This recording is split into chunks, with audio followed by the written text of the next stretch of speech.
Les amis, j'espère que vous allez bien. Bienvenue dans cette nouvelle vidéo. Alors, je me retrouve aujourd'hui avec Maureen. Du coup, Maureen qui a lancé sa marque. On est toujours à Cornerland. Du coup, là, on est dans les bureaux.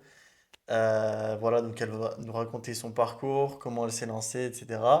Donc déjà, on va revenir sur le point de base. Ça a été quoi la première fois où du coup, tu t'es lancé dans l'entrepreneuriat? Oh, ça remonte un petit peu, parce que du coup, j'étais en année de licence, en deuxième ou en troisième année. Il y a eu le Covid. Ok. Et j'avoue que j'avais commencé à prendre goût à la vie étudiante, donc à l'alcool et tout ça, quoi, école de commerce. Et tout simplement, bah, le Covid a bloqué tout ça. Et j'avoue qu'on était assez triste et donc on se réunissait assez souvent pour boire en fait en visio. Ça paraît hyper triste dit comme ça, mais bah, voilà, on se comprend Ah, quoi. les alcooliques! Bah, Les attends, alcooliques anonymes! et du coup, on a créé un projet autour de ça. Donc, du Ok. coup, on faisait des soirées étudiantes en visio pour lutter contre l'isolement social. Officiellement, c'était ça. C'était pour C'était lutter. ça le projet en gros. Voilà, c'était Ok. ça. En gros, on luttait contre l'isolement social des étudiants en se regroupant et en faisant des rencontres. Officieusement, voilà, bon, t'as compris ce qui se passait. Et C'était le c'était jeudi qui soir. à l'origine du projet? À l'origine, c'était un ami qui était avec moi en licence. On s'est rencontrés et lui, il avait vraiment la fibre entrepreneuriale. En vrai, il avait créé plein de choses. Il vendait des sites internet déjà depuis un petit moment. Et je pense que s'il n'avait pas été là, j'aurais jamais mis un pied là-dedans, tu vois. Ok. Donc toi, aujourd'hui, tu as 24 ans. Tu as lancé ta marque du coup de lingerie. Mm. Tu as fait ton premier défilé quand? Comment ça s'est passé? Et pourquoi une marque de lingerie? Ouais, à la base, c'était une marque de lingerie tout simplement parce que c'est une question de je trouvais pas ce que je voulais, de confiance en soi, etc. C'est un peu long à développer. Et du coup, j'étais partie sur une marque de lingerie. Et vu que je sais coudre, je m'étais dit, allez, let's go. Et en fait, c'est chiant à faire la lingerie. C'est dur. Ah, donc c'est toi qui faisais tout de A à C'est Z. moi qui faisais tout de A à Z et franchement au début c'était catastrophique. Et Ok. petit à Ouais, petit je me suis améliorée, je me suis rendu compte que peut-être les vêtements il y avait plus quelque chose à faire. Et le premier vêtement que j'ai fait entre guillemets c'était un kimono. Et je ok. m'attendais pas à ce que ça plaise et en fait j'en ai fait des ventes. C'était mes premières ventes, c'était des kimonos et je me suis dit mais en fait ça se trouve je suis trop nulle pour faire de la lingerie, autant faire des vêtements. En gros, kimono, c'est comme le judo. C'est ça? Ou Ouais c'est... alors c'est une version un peu revisitée, tu vois le kimono traditionnel japonais, Ouais. ok. Donc t'as Avec la vraiment ce ceinture, truc exactement. c'est large. Ouais. Ok, ouais. Ouais, ouais, c'est large Mais et du c'est coup, c'est assez pour grand. femmes.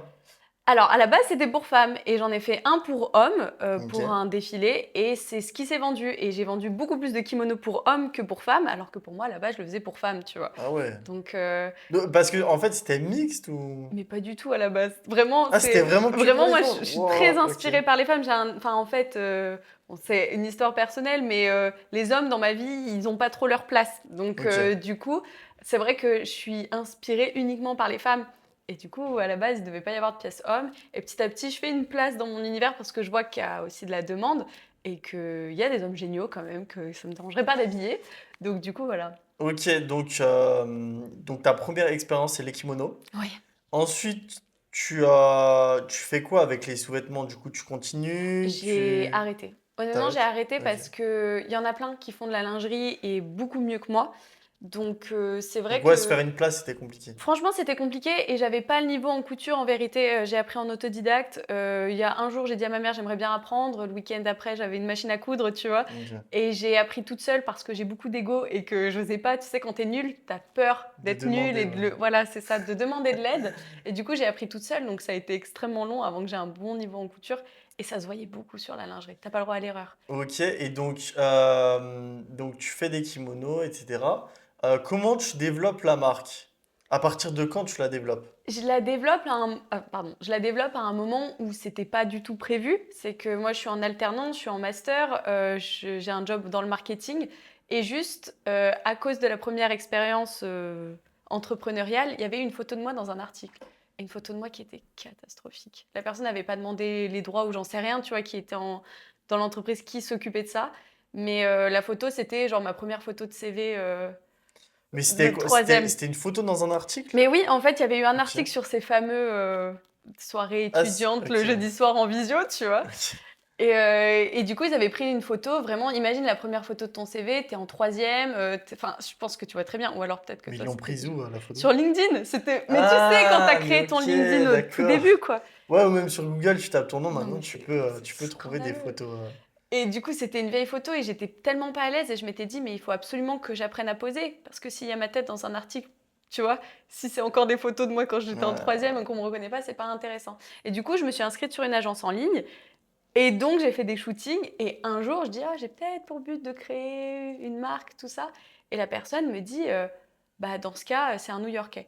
«Dans ce cas, est-ce que tu peux m'envoyer des pièces pour un défilé?» Il organisait un défilé, tu vois? Genre, c'est improbable et j'ai dit non, mais quelques mois après, je Pourquoi lui ai t'as dit dit non? parce qu'en fait, j'avais pas de stock et j'étais trop nulle. C'était au tout début de la marque, vraiment, je Mais pouvais pas attends, envoyer mais genre, certaines pièces. tu contactes le New-Yorkais Je le contacte pas, il me contacte en voyant les photos que j'ai fait avec d'autres photographes et il me dit: «On peut se faire un et les shooting photos, à il les a vues distance». où? Sur un Insta? site, d'agence en ligne, en fait. Ah ok, donc t'avais signé dans une agence. Pas signé, mais enfin, tu sais, maintenant avec internet, tu as des trucs où tu as plein d'agences en ligne, tu dois juste Ok. poster des photos et les photographes te Et en gros, contactent il te s'ils veulent. contacte. Ouais, c'est ça. Et donc Ok. c'était pour un shooting à distance et c'était pas prévu, quoi. Mais ça se passe comment les shootings à distance? Et bah, tu as un trépied, tu vois? Exactement comme là, tu as un Ouais. trépied et c'est lui qui déclenche. Tu as des applications qui sont faites exprès et il Attends. déclenche et donc c'est trop bizarre parce que toi, tu te mets moi, en plus, je faisais des shootings lingerie, du coup, vu que je voulais faire une marque de Ouais, lingerie. ouais, ouais. Et bah, tu es là, tu es vraiment en sous-vêtements toute seule dans ta chambre à trouver un angle, il te dit: «Non, plus vers là», c'est Ah, ridicule. c'est OnlyFans le Franchement, non mais truc. il y a un truc où vraiment tu une Mais solitude extrême. et en gros, c'est quoi le but de le faire avec un photographe en fait? Enfin, à distance, puisqu'au final, tu peux le faire J'avoue que je toi-même. sais pas trop. En vrai, je pense que tu te dis juste: «Oh vas-y, let's go, j'aurai des belles photos». Tu sais, il y a un truc un peu égoïste aussi et j'étais en mode: Mais «Tu oui, mais pourrais avoir des c'est photos de la c'est ton lingerie». appareil. Oui, mais du coup, c'est ton téléphone. Mon téléphone n'était pas une mauvaise qualité. Après, lui, il retouche tout. Donc, en gros, il fait le Ah, shooting, ok, il te dit comment d'accord. poser. Ok, j'ai Là où, capté. quand t'es débutante, tu sais pas comment poser. Si tu vois, je te fais faire un shooting, est-ce que tu sais quel est ton bon profil, D'accord, etc. ok, Et ben lui, il te le dit. ok. Donc, du coup, il te dit lève la main. Alors, en En gros, anglais, il te conseille quoi. voilà, faut être Hands up, bilingue un peu. Ouais. hands up. Mais du coup, voilà, et il t'aide comme ça. Et c'est vrai que bah, par cette rencontre, il m'a donné envie de me relancer un peu dedans. Et un jour, du coup, il m'a recontacté en me disant: «J'organise un nouveau défilé à New York. Est-ce que tu veux m'envoyer tes pièces?» Et je lui ai dit: «Bah, qui t'a envoyé? Est-ce que je pourrais pas venir voir un défilé?» Tu vois? Je les amène, je regarde le défilé et Ah, puis donc tu voilà. vas à New York. Et du coup, il m'a dit: «Oui, bien sûr, viens. Viens et viens avec une amie» et donc j'ai embarqué une amie là-dedans et Et j'ai donc, défilé aussi, du coup. ok, donc tu arrives à New York, tu Ouais, défiles. ouais. Et comment ça se passe là-bas? Est-ce que tu te fais repérer? Est-ce que tu commences à vendre? Est-ce que tu as une opportunité? Parce que J'ai là, je une pense que c'est une opportunité d'aller à New York Ouais, quand même. c'est une opportunité de dingue. Bah, déjà, c'est un peu bizarre parce que les autres défilés qu'il avait fait, c'était dans des bars un peu miteux et tu connais pas la personne. Donc en vrai, c'est quand même un peu chaud, tu vois? On s'est lancé en se disant: «Il y a moyen que ça se passe mal». Mais en vrai, quand on est arrivé sur place, je sais pas, il avait En peut-être gros, glow qu'il ait up entre-temps. dépensé Ouais, bizarre. Ok. mais non, non, c'était vraiment un vrai défilé. Même quand on est arrivé le jour même, c'était sur Times Square. Il y avait un gros truc avec. Arrête. Mais si, je te promets, il y avait un gros truc avec une vidéo. On était en mode. Waouh, bah mine de rien, quand on est arrivé dans les répètes, tout était en bordel, le bâtiment. Donc on s'est dit, mais en fait, ça va être n'importe quoi. Et en fait, ça a été prêt à l'heure. C'était incroyable. Enfin, franchement, hyper pro, tout ça. Et on s'y attendait pas du tout. Et tu sais, nous, on est un peu français, on aime bien gueuler quand même tout le temps. On est Ouais, tout le notre temps un côté un peu peu français. voilà, on est tout le temps un peu grognon, tout ça. Ok. Et du coup, on était tout le temps là en train de tailler jusqu'à ce qu'on se rende compte que, en fait, non, tout était nickel, que les gens étaient juste hyper sympas. Enfin, on n'avait juste pas confiance en eux, quoi. Mais voilà. Et ça a été un moment hyper stressant. Et surtout, c'est la première fois que j'ai pu me désigner moi-même comme créatrice de mode. Parce qu'en fait, avant, vu que j'avais pas fait d'école de mode, enfin, tu vois, j'ai pas du tout de formation, je disais, je couds des vêtements. Donc, en gros, je suis couturière. Alors Mais qu'en fait, je design. tu faisais des dessins quand même? Pas du tout. Alors, en dessin, moi, Parce je que suis un peu tu les éclatée, hein. designes pas, tes... Si, je les design, mais pas en dessin. En fait, c'est dans ma tête, il se passe quelque chose. Et juste, je vois un tissu, je me Ok. dis, ok, je vais faire ça. Et je le Ok, fais. donc ça a rien à voir avec l'art du dessin. Ouais, bah, je sais C'est... dessiner, j'en ai déjà fait tout ça, mais c'est vrai qu'en général, je vois le tissu, j'imagine dans ma tête et après, je vais venir dessiner. Il n'y a pas de, ah, Ok. j'aimerais bien Ah oui, donc imaginer tu ça et dessines tout. quand même, il y a quand même la Oui, partie oui, dessin. pas pour montrer ce que tu fais quand même, parce que sinon, les gens, si tu leur expliques juste comme ça, tant que t'as pas fait le vêtement, tu vois, c'est compliqué de mettre une image concrète dessus. Ok, et donc New York, c'est avant ou après Bali? C'est avant. C'est bien avant parce que c'est vraiment le premier pas dans le Dans, grand monde, entre dans... guillemets. Ok. Et donc, à un moment, tu pars à Bali et c'est ça qui te donne le déclic de faire ta marque Alors, November, du coup. ouais, du coup, ça s'appelait Novembre Atelier, mais depuis le début, en Ok. fait. Depuis le début, quand j'étais en master d'entrepreneuriat, il fallait bien trouver un nom de projet, parce que quand tu entres dans ce master-là, il faut avoir un projet, sinon, Comme team, je voilà. crois. Et bah oui, du coup, Ouais, du coup, ouais. dans le même master que Tim. Mais donc du coup, il fallait bien que je trouve un projet. J'avais dit que je voulais faire une marque de vêtements slash lingerie. Il fallait bien un nom et c'était celui-là. Donc je l'avais trouvé un peu au pif. En vrai, il n'y a pas plus de recherche que ça, mais voilà. Et donc la marque était déjà lancée, mais c'était pas encore une société en fait. C'était encore c'est une micro-entreprise. Mais voilà. Et ce qui a fait le déclic, c'est que en fait, je suis partie en Australie. C'est plutôt ça. Ah, Les ok. voyages en fait, ça, voilà, New York et après l'Australie. Et en fait, en Australie, j'ai eu le temps d'y penser. J'étais en mode, il faut absolument que je crée ma marque, que ça se développe. Mais t'es parti pendant que t'étais en études ou après, Non, à la après, fin? juste à la fin de Ouais, mes juste à la études. fin, ok. Ouais, juste à la fin, Donc ouais, comme beaucoup de gens, tu le pars en cliché. Australie et ouais. Et du coup, tu travailles là-bas, ouais? Non, absolument pas. C'était Ah, c'était en mode ah mais kiff. c'était road En mode trip, tout kiff. ça, Ok. machin. On savait pas trop où on allait, on se douche pas. Enfin, tu vois, le genre de truc comme ça, quoi. Hmm. Et Genre One vraiment, Life, quoi. vraiment. Et du coup, c'est vrai que je me suis dit, mais en fait, si je veux vivre des choses comme ça, j'ai intérêt à Travailler, ouais. travailler. Et bah, c'est pas le monde du salariat qui va me donner Ouais, ça et cette liberté. carrément. Voilà, je dis ça comme ça, mais donc je me suis dit, bah, il faut créer ton entreprise, il faut faire suffisamment d'argent et tu pourras t'octroyer ces vacances-là plusieurs fois, quoi. Donc c'est ça qui a fait le déclic. Je suis rentrée en France, j'ai créé la société et puis après, j'ai commencé petit à petit, tu vois, j'ai créé le site internet, tout ça. Et après, il y a eu le voyage à Bali et j'ai vu des tissus absolument magnifiques et je me suis dit, il faut absolument que je fasse une collection dessus. Et en rentrant de Bali, j'ai quelqu'un qui m'a contactée en me disant, oui, on fait un festival avec un défilé, est-ce que tu voudrais? Et j'ai immédiatement dit oui, sans connaître le prix d'ailleurs, juste parce que bah, j'avais une collection à présenter. C'est-à-dire le Qu'ils prix, avaient... en gros, tu payes le défilé? Ouais, alors un En gros, truc, comment ça se passe? alors c'est très bizarre et les gens s'en rendent peut-être pas compte parce qu'il faut les bons contacts, mais faire des défilés, c'est accessible à tout le monde. Faut juste que tu te fasses repérer sur les sites, sur Internet, tu vois. Comme Euh, Jacquemus. c'est ça. Et que ce soit du côté designer ou mannequin, parce que du coup je suis un peu des deux. Mannequin, c'est pareil, mais tu payes pour défiler aussi. C'est pas toi qui te fais payer. Si tu veux apprendre à te faire connaître, tu payes pour avoir de la visibilité. Et après, voilà. Donc, Ah, donc, rentrer. attends, donc il y a plus de mannequins qui payent pour avoir Oui. la... Ah ouais? Ah, mais oui, mais même Et c'est pratiquement. combien les en tranches? Alors, les petits défilés indépendants, en général, c'est une centaine de dollars, quelque chose comme ça. Donc, en vrai, ça va. Mais par exemple, c'est une centaine de dollars. Et après, tu rajoutes 50 dollars pour faire partie d'une compétition pour que tu sois repéré.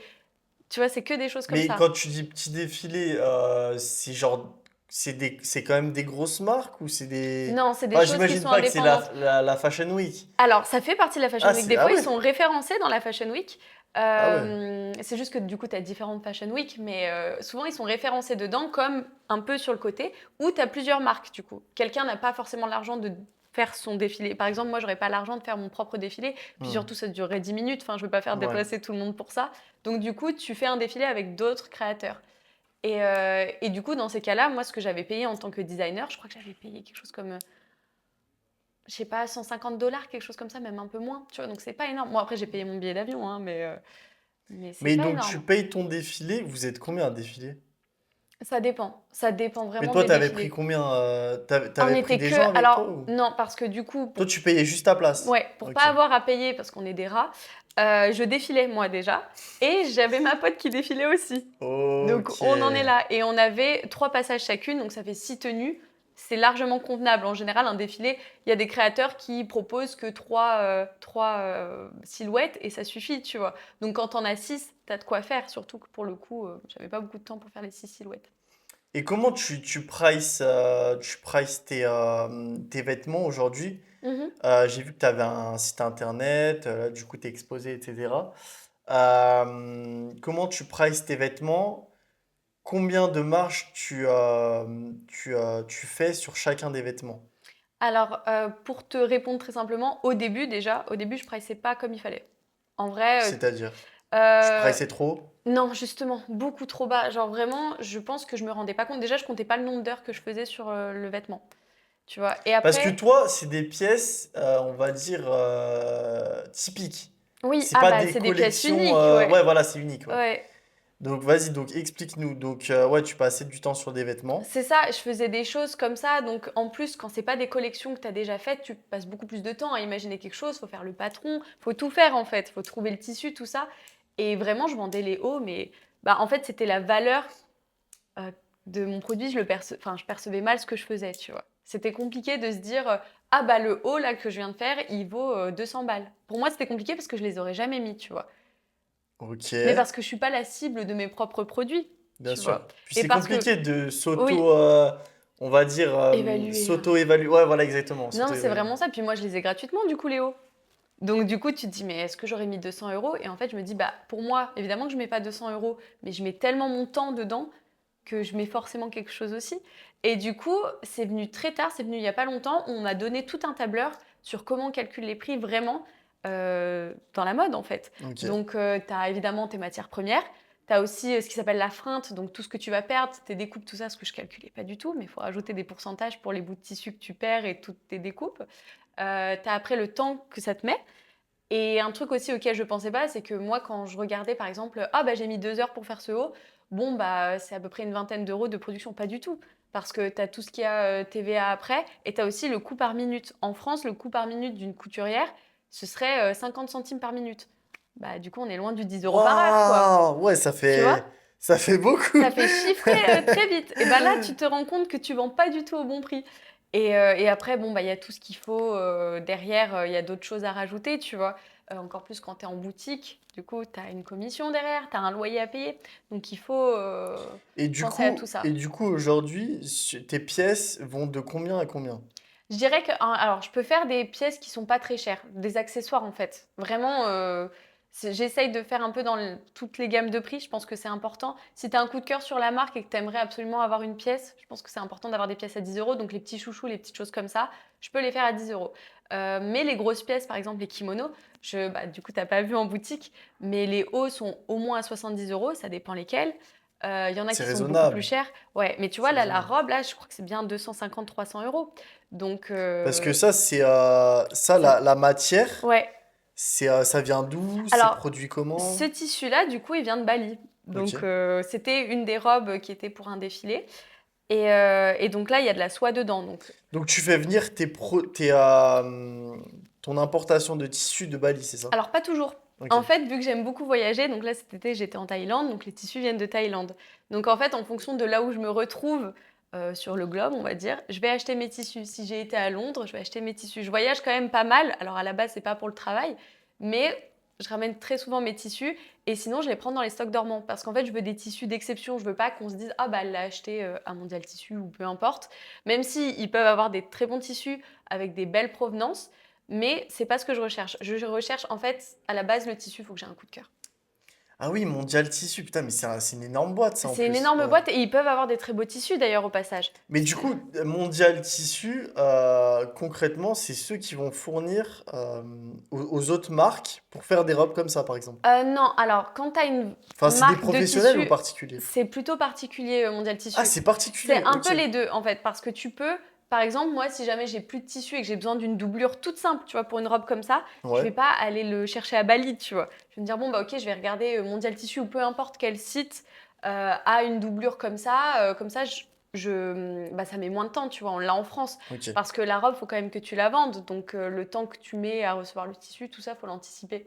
Mais non, en général, c'est pas Mondial Tissu. Moi, j'achète aussi des tissus dans les stocks dormants.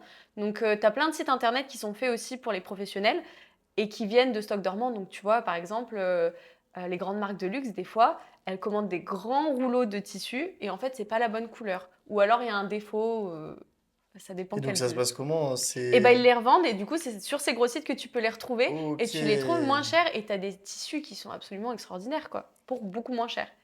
Ok. Et un rouleau de tissu, donc comme tu disais, c'est environ combien? Ça dépend déjà combien de mètres il y a sur le rouleau, parce qu'il peut y avoir 10, 20 mètres, mais alors faut être sûr de Ouais, et l'écouler. 10 mètres par exemple? Parce que 10 mètres, tu peux faire combien de pièces?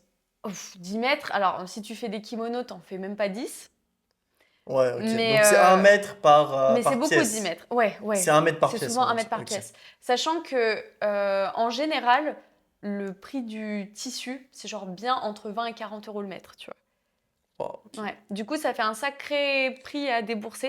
Et là, Ouais. je dis ça parce que moi, en général, je paye ce prix-là, je paye bien, en tout cas dans les 35 euros le mètre. Mais quand tu vas en vrai en Thaïlande, tout ça, tu l'as quand même moins cher ton tissu. Ah bah oui. Tu Mais l'as moins cher, surtout, mais t'as payé ton billet se d'avion. faire une marge dessus, c'est encore plus compliqué. Ouais, non, c'est Parce compliqué, que... ouais. Est-ce que tu fais du marketing aujourd'hui pour ta marque? Du coup, là, tu m'as dit que ça s'appelait plus Novembre Atelier. Ouais. Ça s'appelle comment, Ça du coup? s'appelle Maureen Di Carlo. J'ai pris mon nom de créatrice, tout simplement parce que j'ai jamais déposé le nom de Novembre Atelier. et qu'il y a un atelier d'architecte qui s'appelle Novembre Atelier. Et bon, c'est un peu compliqué, mais c'est une histoire de référencement et c'était pas très cool. C'était par rapport à ça? Ouais. Ah, ok. Et de toute façon, je me reconnaissais plus dans le nom. C'est un nom que j'ai choisi quand j'étais en En licence, novembre. tu vois. Quand j'étais en novembre. Je suis née en novembre en plus. C'est même pas par rapport à ça. Ok. Mais du coup, ouais, je me reconnaissais plus dans le nom. Et puis en plus, novembre, c'est hyper automnal. T'as vu les créations que je fais, c'est hyper printanier, tout ça. Ça Ah, ressemble. il y a des fleurs et tout. Mais ouais, donc du coup, il y avait un gros problème Ah, là-dedans. Et je me suis dit, non, mais vas-y, allez, on assume. On porte son nom. C'est dur de donner son nom à son projet. Tu vois, t'es là en mode, ça fait un peu hautain, tout ça. Mais ah, vraiment, je parce qu'il y a voyais pas peu de d'autre nom. personnes qui le font, donner son nom à Ouais. son projet. Ou alors vraiment, c'est des grands créateurs. Donc tu te dis, faut quand même assurer, hein. Faut pas proposer des pièces Ouais. nulles si tu donnes ton nom, quoi. Toi, en termes de marketing, comment tu gères? Est-ce que, je sais pas, t'es dans un marketing particulier? Par exemple, tu te filmes en train de faire les robes. Mhm. Comment ça se passe? Alors moi, c'est un petit peu Pour compliqué. attirer le monde. Ouais, c'est un peu compliqué parce que bah, je suis toute seule. Donc du coup, déjà que je passe beaucoup de temps à coudre, à designer, tout ça, le marketing, c'est pas ma priorité. Et surtout, j'ai du mal à comprendre des fois les tendances. Ah oui, c'est ce Donc que tu me disais tout à l'heure. putain, c'est chaud, hein, des fois. Tu te dis, mais je comprends pas les gens et je mets un coup de ciseau dans un truc, il y a je sais pas combien de likes. Je fais vraiment toute la pièce où j'explique, ça a Il beaucoup y a moins de zéro likes. like. T'es en Ok. mode, mais mon Dieu, mais je comprends pas, qu'est-ce Ouais, qu'il faut faire pour l'algorithme, ouais, plaire? c'est compliqué, Ouais, ouais. c'est difficile, mais du coup, j'essaye de faire du contenu sur TikTok. Souvent, je le vois que quand je mets, parce qu'en vrai, il faut quand même payer un petit budget, tu vois, pour la com. Je vois que quand je mets de l'argent sur les trucs TikTok, ça paye parce que souvent, c'est le moment où j'ai des ventes. Donc, en gros, Ah, il faut donc, payer pour avoir des ventes. donc grâce à l'Ads, tu réussis Ouais, à faire des ventes. ouais. Donc, est-ce que tu peux nous expliquer à peu près comment ça marche pour que les gens comprennent? Par exemple, combien tu dois mettre sur une vidéo et combien ça te rapporte en termes de vente, par exemple? Ok, alors c'est un peu compliqué à quantifier parce qu'en plus ça fait un petit moment que je ne l'ai pas fait. Mais tout simplement, tu vas poster une vidéo TikTok. Tu te Ouais. dis, bon, bah, je vais demander à ce que ce soit mis en avant. Donc évidemment, tu vas payer. En général, moi, je mets pas un gros budget. Tu vois. Genre 10, Ouais, 15. c'est Ouais. ça. Des fois, c'est moins. Enfin, je prends plusieurs, tu vois. Quand je vais payer sur TikTok, j'ai tout un. Enfin, souvent, je vais mettre 200 et quelques, mais par vidéo, je vais donner 5 euros, puis 5 euros sur celle-là, puis. Tu vois ce que je veux dire? Ok, ouais, c'est 5 Genre, euros par vidéo à peu près, c'est à peu par près base, ouais. ça. Et en général, quand tu mets 5 euros, tu as une vente, tu vois. Ok. Donc, Mais donc c'est hyper rentable. en vrai, c'est rentable. C'est rentable, c'est juste qu'il faut avoir le temps parce que si tu mets 5 euros tout le temps, moi, vu que je suis toute seule à produire, faut pas que je mette trop d'argent, sinon j'ai trop de ventes et je peux pas gérer. Ok, ouais, mais en fait, toi, du coup, t'as un problème de scalabilité, parce J'ai un que, très ouais, gros tu problème de dois... scalabilité. Puis en plus, il y a la boutique maintenant, donc du coup, il faut aussi que je pense à la boutique. Donc, c'est ce sur quoi je suis en train de travailler. C'est qu'il va falloir que je fasse appel à des fournisseurs. Un truc que je voulais pas faire parce que je trouve que les pièces sont plus jolies quand c'est moi qui les fais. Je sais pas pourquoi. J'ai l'impression que je leur donne une âme. Mais ça veut dire, ouais, mais ça veut dire que comment tu ferais par rapport au fournisseur? Ça veut dire qu'en gros, tu détailles toute la pièce et après tu l'envoies? Ouais, en gros, ce qui se passe, c'est qu'en général, quand tu fais tes propres patrons, Hmm, tu peux les donner à un atelier. Alors, hmm. l'atelier, il a besoin de, ça dépend lesquels, mais en général, il a besoin de 20 pièces par modèle, tu vois, pour que tu puisses lancer une Ouais, c'est ce production. qu'il m'avait Donc, il dit. faut se dire qu'il faut quand même te dire que les 20 pièces, tu les vends. Donc, tu as intérêt à être sûr de ton produit, tu vois. Mais du coup, attends, je sais plus c'était quoi la question en fait. Je sais plus où est-ce que je veux en venir. On était à...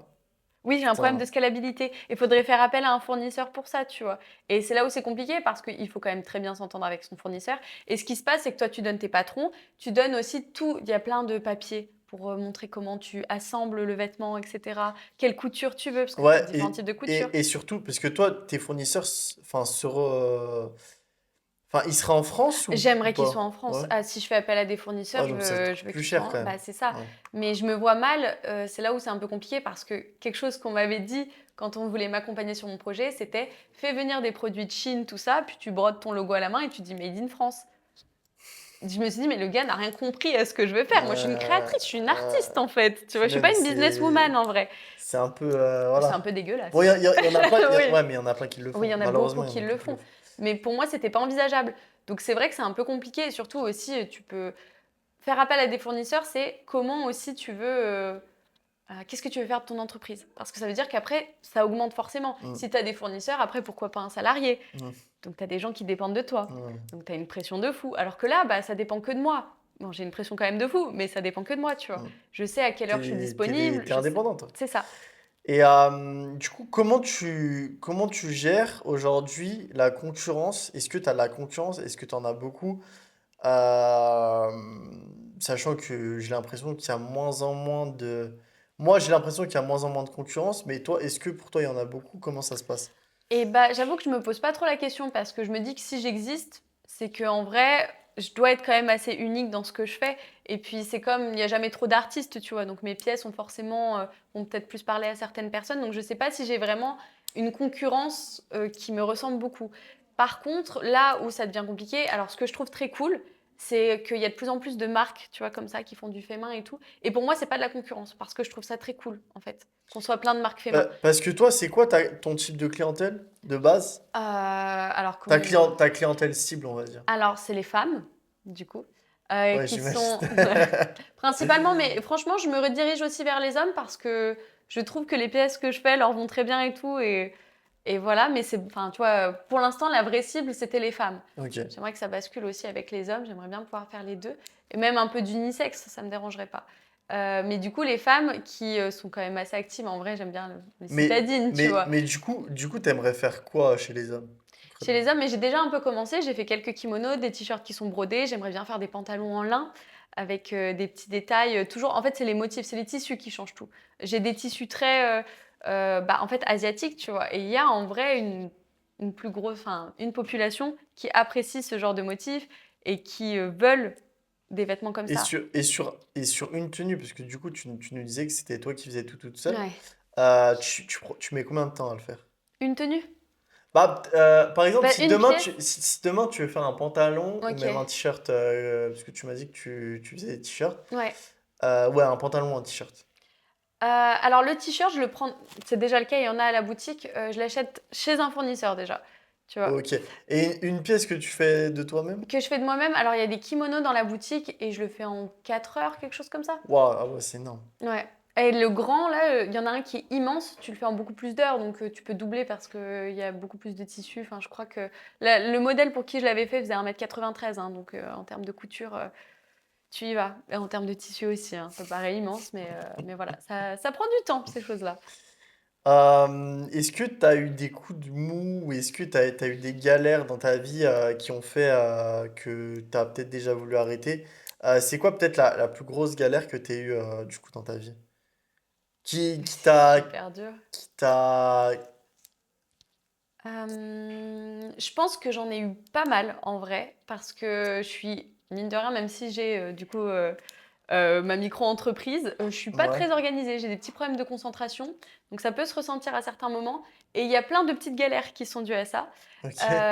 J'ai voulu arrêter quand même quelques fois parce que, mine de rien, moi dans la vie, je cherche de la tranquillité.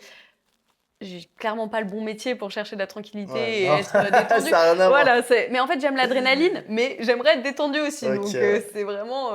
Mais bon, Juste milieu, quoi. c'est Ouais. ça. Mais c'est vrai qu'il y a des fois, c'est trop. Je suis toute seule à gérer et j'ai pas beaucoup de gens dans mon entourage qui entreprennent. Et des fois, ça amène à des embrouilles, mais énormes, parce que les gens ne comprennent pas que tu es à bout. Parce que ça arrive d'être à bout, tu vois, Hmm. quand tu as beaucoup trop bossé, parce que tu n'as pas pris de jour de congé, parce que tu te sens seule. Parce qu'en vrai, je suis toute seule une bonne partie de la journée quand Hmm. même. Et bah, des fois, tu exploses. Et les gens ne comprennent pas que tu exploses. Ils te regardent comme si tu étais Oui, parce folle, que eux, quoi. ils sont salariés, donc Bah, c'est ça, eux, ils ils ont font fini rien, à quoi. 17 h, ils ont un Voilà, salaire qui tombe c'est tous les ça. mois. Moi, si je ne me bouge pas, je fais 0 € dans le mois Hmm. et je suis dans la merde, Hmm. tu vois. Donc, c'est vrai que, surtout avec mes ex-copains, ça a été compliqué, Ouais, en j'imagine. vrai, parce que, bah, alors, je sais pas s'il y a un truc aussi par rapport au fait d'être femme, etc. Mais souvent, on me dit, mais t'es tout le temps fatiguée, et pourquoi tu fais ça? Et en vrai, ça me donne juste la haine, tu vois, de me faire Ouais. reprendre là-dessus. Mais surtout, les gens, en fait, je pense que aujourd'hui, il y a beaucoup de personnes qui sont dans le salarié qui ne comprennent pas les personnes qui entreprennent. Mm, mm. Et ça, c'est un réel problème. Genre, en fait, je pense que les Français ne se poussent pas assez entre eux. Genre, j'ai l'impression il y a un problème d'entraide aussi. Je peux tellement te. Enfin, là, pour le coup, mais vu que tu es là-dedans aussi, tu dois tellement comprendre. Mais Ouais. le nombre de personnes qui envient ce que tu Ouais, as ouais, ouais. sans comprendre ce qu'il y a Qui derrière. Parce jalouse. que oui, je peux partir du jour au lendemain en vacances. Ouais, Super cool. Mais alors, si j'ai pas fait d'argent, je pars ouais. pas en vacances, hein. Donc, Donc voilà, et puis Et surtout, tu perds des amis en vrai, hein. Tu ah perds, hein. putain, moi j'ai tout perdu. Et voilà, bon J'ai bah tout tu vois, perdu, moi. tu te rends compte de certaines choses, tu es en mode mais en fait ils me soutiennent pas du tout. Ils te soutiennent Ouais, jusqu'à un certain point et quand ça devient trop dur pour eux, il y a ouais, une espèce de jalousie et d'envie, ouais. je ne sais pas, Qui se crée, du qui coup, et voilà, ça, et tu te sens ça, ça encore les plus frustre, seul. hein. Ouais, mais et en plus c'est impossible à gérer ça, tu veux dire quoi? Tu veux les engueuler? Tu veux Ouais. Et toi, du coup, là si jamais il y a des créateurs qui nous regardent, ou des créatrices, pardon, qu'est-ce que tu leur dirais? que tout ira bien. En vrai, tout va bien. C'est vraiment un Pour choix. se lancer, tu vois, c'est pour des Je personnes qui veulent se OK, lancer. tu veux plutôt un conseil? Je Ouais, pense qu'il faut malheureusement vraiment jouer le jeu des réseaux sociaux. C'est le plus important. Avant même d'avoir le produit, avant même d'avoir quoi que ce soit, partager. Même rien que pour soi, de filmer tout le temps, c'est que tu te rends compte de l'évolution. Moi, je ok. regrette de ne pas avoir gardé certaines choses, certains rushs, parce que j'avais honte de ce que je faisais. Et en fait, c'est grâce à ça que tu te rends compte de comment tu évolues. Mm, Et surtout, tu peux monétiser là-dessus. Tu peux mm. faire beaucoup de choses. C'est un peu horrible et ça fait un peu côté que business. Mais c'est quand même important parce que lancer un business juste par pure passion, ça ne Ça marche marche pas. pas. Ça marche pas. Donc il faut penser aussi à l'aspect de comment je vais vendre, etc. Et le plus tôt tu as ta communauté, le plus tôt tu vas pouvoir vendre. Et on croit toujours quand on est créatrice, en vrai, que quand on va mettre en ligne la boutique, d'un coup on va avoir plein de commandes, ça va être Ouais, impossible à alors que gérer, pas du tout. alors que souvent tu lances en ligne et pendant 3 mois tu as zéro vente, tu vois, et tu as zéro Et un visite. jour, t'as une vente qui, Oui, qui arrive, la et là, pro... t'es refait. Moi, la première vente que j'ai faite, c'était Non pareil. mais Je m'en c'est souviens toute ma vie. Je me suis dit, non, il y a un mec qui a acheté. c'est qui ce fou? Mais ouais, non, la Il y a un première mec qui a vente. vraiment acheté. Vas-y, trop Mais bien. rien Allez, que pour let's ça, en go. fait, ça vaut le coup Ouais, de non, c'est créer faut parce que essayer. Ouais. voir quelqu'un qui porte tes vêtements et après quand tu as le retour, enfin, tu Ouais, vois, même peu importe ce que tu vends, de voir que la personne elle est contente. ouais, grave. Ok, ok, bah merci Maureen en tout cas d'être venue, ça m'a fait super plaisir, on mettra du coup ton site internet en dessous. Du coup peut-être, je sais pas, une dernière phrase, une dernière citation qui t'a marqué, que tu veux partager aux jeunes, et voilà, on va finir là-dessus. Waouh, c'est très compliqué, je saurais pas trop quoi dire, mais juste je pense qu'il faut être égoïste. Ok, C'est une phrase qu'on m'a dit il y a pas longtemps et c'est mon meilleur ami qui me l'a dite, mais il faut être égoïste et il faut faire les choses qu'on a envie de faire ouais. pour Et en penser être où à on veut. soi-même aussi, Exactement. penser énormément à Et peu soi-même, importe, avant les autres. ouais, ça va blesser des gens, Ouais, et bah tant pis, ils ouais, dégageront. De toute façon, ils dégageront tôt ou tard, hein, en ouais. vrai, hein. Quand t'entreprends, Mais ça ça faut arrive. le comprendre en faisant, en essayant, parce que Mm, tu peux pas le comprendre, genre, si t'as rien fait. ouais. Et puis, il faut Parce pas le que, prendre ouais, faut pas le prendre personnellement. personnellement. Ouais. Si les gens partent, c'est pas à cause de toi, c'est parce que peut-être c'est trop dur pour eux de gérer ça ou ils comprennent pas. Ou Et ils ont pas, peut-être pas le même sens de vie que vous, quoi. c'est ça. Et donc, faut penser à soi, il faut être bien avec soi, du coup. Logiquement, vu que tu vas te retrouver très souvent seul. Ouais, Donc, c'est faut être bien avec ça. soi. Donc, avoir confiance en Oui, soi. ouais, oui, c'est vrai, en fait, on peut résumer à ça. Donc voilà, merci les amis d'avoir suivi cet épisode. N'hésitez pas à interagir avec nous dans les commentaires, à mettre des pouces bleus. Et à très bientôt pour un nouvel épisode. Merci à toi, Maureen. Merci à toi.